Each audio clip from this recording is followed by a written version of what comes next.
Hi everybody, this is Ospreyeye from MyChartCoach.com, and in this video we're going to take a look at some more of the stocks that were in play today. Okay, so these first charts we're going to look at are going to be weekly charts, and so ITEK has been breaking out. It's up 70% for the week, and so as you can see on this weekly chart, it's been on a really strong multi-week run. Notice that the first gap filled back here last week, so the gap finally filled, and then that was signaling more upside potential with the close above the top of the gap. And then now this week there's a push above the bottom of the gap from back here in December, between December and January of 2016 here, going into 2017. And so the bottom of the gap was the big level to break. That's happening this week, and then now it's above the 50-week moving average at 262. So now that's the key level to hold.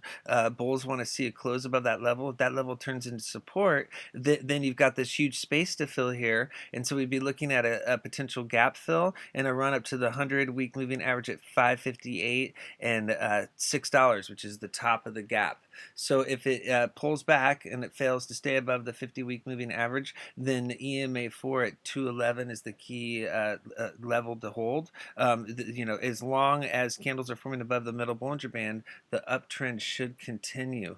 Okay, so take a look at CPST. Okay, this is another stock that's making a really nice multi-week run. And then if you look here, this week it's breaking out above the 50-week moving average, which is currently at 74. That's the green line right here.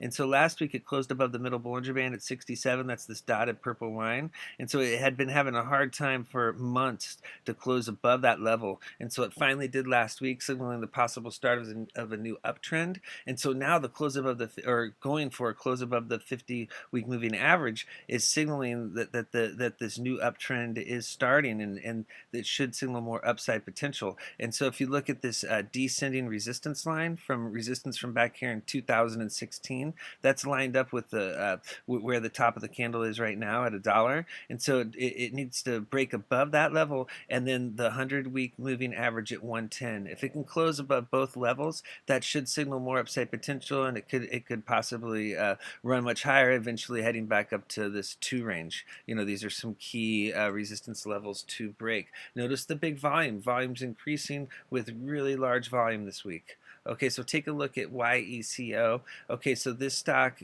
is up 2,100% this week. It's a huge winner this week. Giant move. If you look here, it's still at 68 on RSI, and FASTA is only at 60. So there's actually still some juice in the tank. It's not at overbought levels yet, even though RSI is close.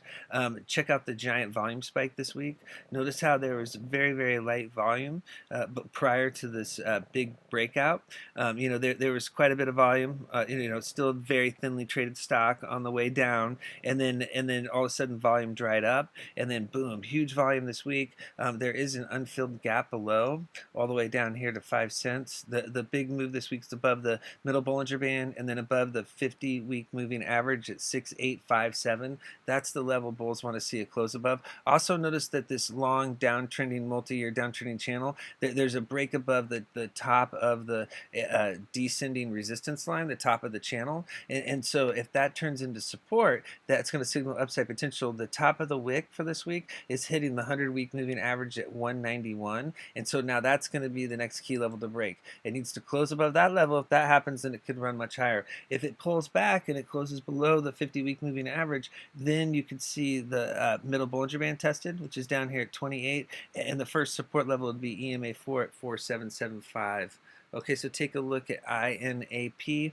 Okay, this is another stock that's this is been filling the jar. And so if you look here, notice how the way down on the left side is very similar to the way up on the right side. This is the echo theory we were talking about in the previous video, or a couple videos ago.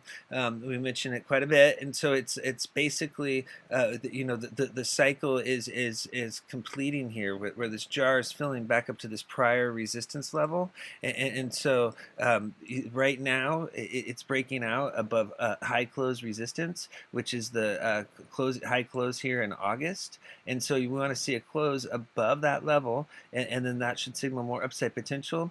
And then the next targets are up here at the 200-week moving average at 553. Notice how that's lining up with the close from back here in January, and then also the 300-week moving average at 615. And so it looks like it's trying to push higher and keep this uptrend going. Notice how the candles have been riding above the middle Bollinger Band. So back here in December of 2016, there was a close above the middle Bollinger Band. Notice how the candles closed above EMAs 4 and 8. There was the EMA 4 and 8 bullish crossover, and then notice how they've been holding the entire time. So this entire time the candles have just been riding EMAs 4 and 8 support higher. You could have just loaded here in December and just kept riding if you're a swing trader, because the chart has not signaled to exit, because this middle Bollinger Band is still holding. This is for long-term traders. That's a really nice gain. If you loaded down here, and at 175 and you're up, over 100% on the year, that's a nice long-term swing trade. Just putting it out there for people. There's a lot of people that like to swing trade and are looking for plays that they can ride, and you really want a strong weekly chart if you're planning on holding a stock for an extended period of time, and you want the weekly chart to be bullish if you're making a bet that the share price is going to be heading higher. Okay, so now we're going to change gears a little bit, and we're going to look at APHB, and so this is a daily chart, and so this stock today made a really bullish move. It had the big volume spike. It did have the long upper wick, the big pullback from high of day. That does signal dilution, and it is following a multi-day run. Notice there's 4 days in a row, so this could be the climax spike with the big volume. The candles did, today's candle did close above the upper Bollinger Band, and it hit the closing price from back here in July. This is the high close resistance level to break from July 6th, so it needs to break above this like 118 level. If it can close above that, then that's going to signal that it's ready to head higher, and then you could be talking about a run up here to the 200-day simple moving average. That's the next simple moving average level to break at 254.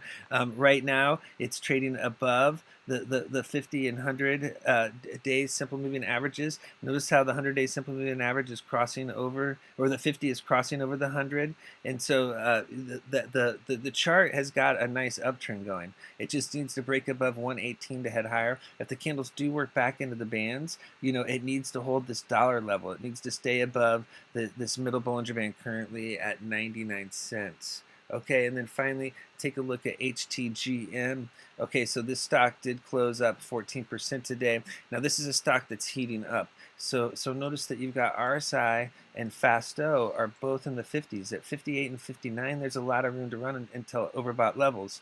On ADX, you've got the bulls in control with plus DI above ADX and minus DI. Notice how plus DI is pushing up and minus DI is pushing down. So this is, signaling the bulls are in control. And then if you look down here at Parabolic SAR, notice how the green dots were above the candles when the share price was below the middle Bollinger Band. Now it broke above the middle Bollinger Band today, and the share price hit the SAR level, and they flip below the candles. SAR stands for stop and reverse. So this is signaling that the downtrend is stopping and reversing. And so the bullish development was the close above the middle Bollinger Band at 184.